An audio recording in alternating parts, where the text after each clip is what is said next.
All right, today's workout is going to be a dumbbell bench press, strict handstand push-up running workout. In this workout, we're going to start off with 15 dumbbell bench press. Then we're going to head out for a 100-meter run. We have 20 strict handstand push-ups when we come back. We're going to do a 200-meter run, followed by 15 more bench press. We're going to run 400 meters. We'll come back for 20 more strict handstand push-ups. Then we have another 200-meter run. We're going to go ahead and finish the 15 bench press and a 100-meter run. This workout is going to have us really trying to manage all of that pushing that's going to take place. So make sure that you are being smart with your sets, never going to failure, always leaving a few in the tank and then resting so that it can come back. Now, if we're going to be needing to scale the run, we can go 3 times the distance on the bike erg. And then when we move to the handstand push-ups, that's really where the scaling is going to start. We have a lot of scaling options for you today. If you have strict handstand push-ups, but maybe not 20, that volume might be a little bit too much. We can scale it down to 10 full strict handstand push-ups. I'm going to also allow 1 ab mat to be in between your hands so that your head can go to this increased size. Don't get used to that because you are probably able to do this because you're bypassing your weakest spot in the strict handstand push-up.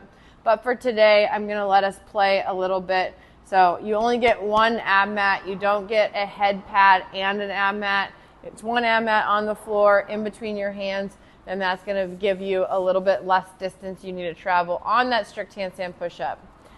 Then, if you need to scale even further, we're going to be doing a wall walk option. So yes, you are going to be working on keeping tension in your hands and having your arms fully locked out. We won't be working on the pressing aspect of this movement today, okay?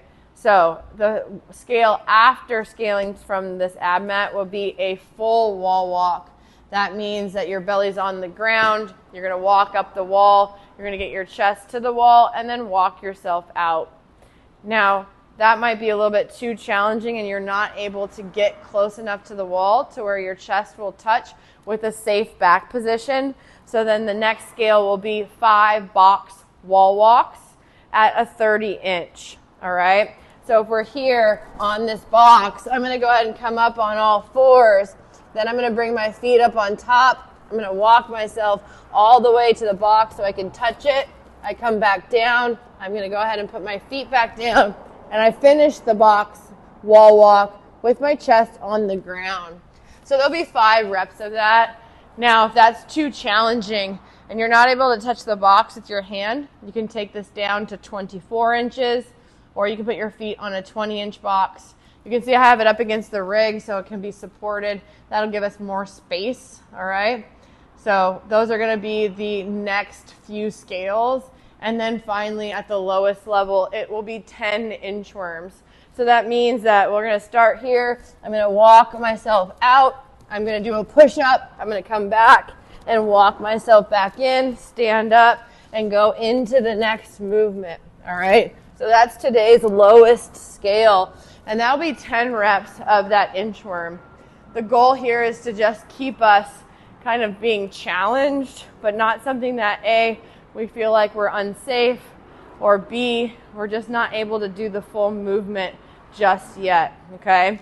So today, find the scale that's going to challenge you the most, and then allows you to get the set done in relatively quick timing, all right?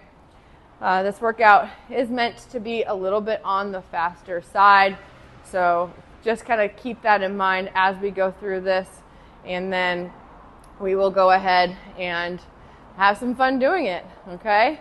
There'll be a time cap. You can look at the athlete notes for that time cap. It'll be there momentarily.